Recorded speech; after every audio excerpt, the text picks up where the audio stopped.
Learning with Subrata YouTube চ্যানেলে তোমাদের সকলকে স্বাগত। প্রিয় অষ্টম শ্রেণীর ছাত্রছাত্রীরা, আজকে আমরা করব ভূগোলে 278 নম্বর পেজ রায়মার্টিন প্রশ্নবিচিত্রার 2 নম্বর স্কুলটি, অর্থাৎ 2 নম্বর স্কুলটার নাম কি দেখো, বিধাননগর গভর্নমেন্ট হাই স্কুল। তো এই স্কুলের প্রশ্ন উত্তরগুলো আমরা খুব সহজে সমাধান করে ফেলব। তো তোমরা প্রত্যেকে দেখো এবং কিভাবে সমাধান হচ্ছে সেগুলো দিকে নজর রাখো। প্রথম যে প্রশ্ন বলেছে দেখো, একের দাগের একেরটা, পশ্চিমবঙ্গের কোথায় উৎস প্রসবন আছে? তো তোমরা এটা প্রত্যেকে জানো, পশ্চিমবঙ্গের কোথায় উৎস প্রসবন আছে। অনেকে হয়তো ঘুরতে গিয়েছো, আমিও গেছি ওই জায়গাটায়। অ্যান্সারটা কী হবে বলতো, বির দাগের অপশান হবে বক্রেশ্বরে, অর্থাৎ বক্রেশ্বরে উৎস প্রসবন আছে। গুরুমণ্ডলের অন্তর্গত দুটি স্তরের মধ্যে উপর স্তরটির নাম কি? এটা উপস্তরটা কী হবে, ক্রোফোসীমা, তারপর নিফেসীমা ছিল, তাহলে উপস্তরটির নাম কি? এর দাগের অপশান হচ্ছে কি, ক্রোফোসীমা। পটা গুরুমণ্ডল ও কেন্দ্রমণ্ডলের মাঝে কে আছে? না, মনে রাখবে, গুরুমণ্ডল ও কেন্দ্রমণ্ডলের মাঝে কে আছে গো? না, এই যে গুটেনবার্গ বিযুক্তি রেখা। দেখো এখানে দেখা যাচ্ছে না, এই যে গুটেনবার্গ বিযুক্তি রেখা, প্রত্যেকে দেখতে পাচ্ছ তোমরা, গুটেনবার্গ বিযুক্তি রেখা। এর পরেরটা দেখো, যে বলেছে শ্রীলঙ্কার উচ্চতম শৃঙ্গের নাম কি? শ্রীলঙ্কার উচ্চতম শৃঙ্গ নাম কি বলতো? এর উচ্চতা 2527 মিটার, ঠিক আছে। এই নামটাকে পেট্রো তালাগালা। আমি এখানে ছোটো করে লিখছি, হাতে লিখতে সমস্যা হচ্ছে।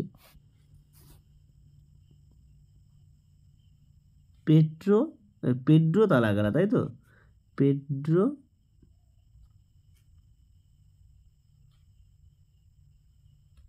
তালাগালা, ঠিক আছে। এর উচ্চতাটা কত? না, 2527 মিটার, কিমি, 2527 কিমি। বুঝতে পারছো তোমরা? এর পরের দাগে দেখো, যে বলেছে ভুটানের প্রধান ভাষা কি? ভুটানের প্রধান ভাষা আগেও তোমাদের আমি বলেছি, ভুটানের প্রধান ভাষা কী ছিল গো? না, ভুটানের প্রধান ভাষা আছে কি, জাংথা। এর অ্যান্সারটা কী হবে? না, জাংথা। বকিজা একা অনুষ্কা থয়াকা, তাই তো, জাংথা। ভুটানের প্রধান ভাষা কি, জাংথা। এবার দেখো 3-এর দাগে নেপালের পর্যটন শিল্পের সম্বন্ধে বর্ণনা করো। এখানে দিয়েছে নেপালের পর্যটন শিল্পের সম্বন্ধে বর্ণনা করো। তো এটা দেখো আমরা করে ফেলবো এক্ষুনি।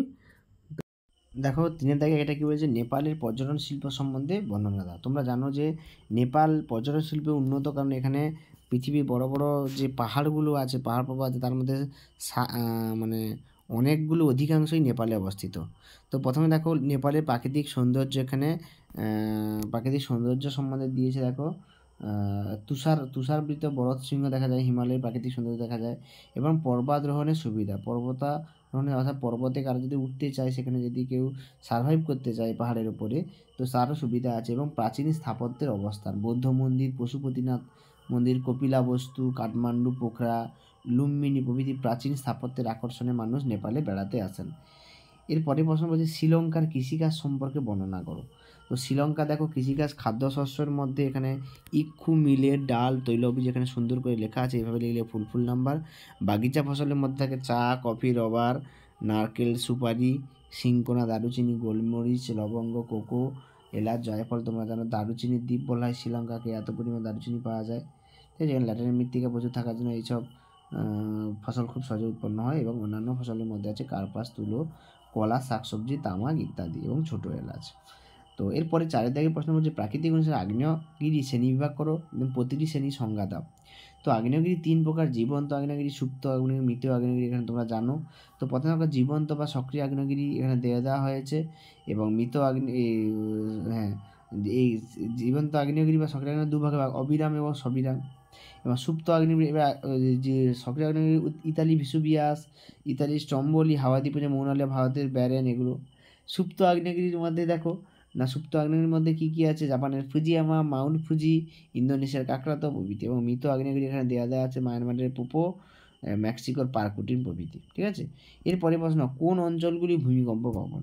তো পৃথিবীর ভূমিকম্প প্রবণ অঞ্চলগুলো এখানে মেনশন করে দেওয়া আছে। দেখো যেগুলো প্রবল ভূমিকম্প হয়, প্রবল ঘূর্ণিঝড় প্রচুর হয় শ্রীনগরে আংশিক, ঠিক আছে, জম্মুতে আংশিক, উত্তরাখণ্ডে বেশিরভাগ, আন্দামান নিকোবর দ্বীপপুঞ্জ। ঠিক আছে, এরপর দেখো 4-এর দাগে দিয়েছে অধিক ভূমিকম্প প্রবণ অঞ্চল। ঠিক আছে, অধিক কোনগুলো আছে দেখো, জম্মু, শ্রীনগর, জম্মু, লেহ, দার্জিলিং প্রভৃতি।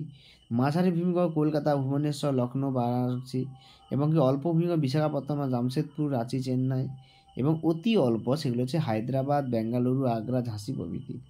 চিত্রসহ শিলাচক্রের ব্যাখ্যা পরের প্রশ্ন 5-এর দাগের এবং শিলাচক্রের ব্যাখ্যা দেখো এখানে সুন্দর করে আগে এটা আলোচনা করেছিলাম 1 নম্বর যে মধ্যশিক্ষা পর্ষদে, সেখান থেকে আমরা আলোচনা করি, ওখান থেকে তোমরা দেখে নাও শিলাচক্র। উদাহরণস্বরূপ আগ্নেয়গিরি শ্রেণীবিভাগ, আগ্নেয়গিরিকে এই আগ্নেয় শিলা শ্রেণীবিভাগ আগ্নেয় শিলা, উদাহরণস্বরূপ আগ্নেয় শিলা শ্রেণীবিভাগ করো।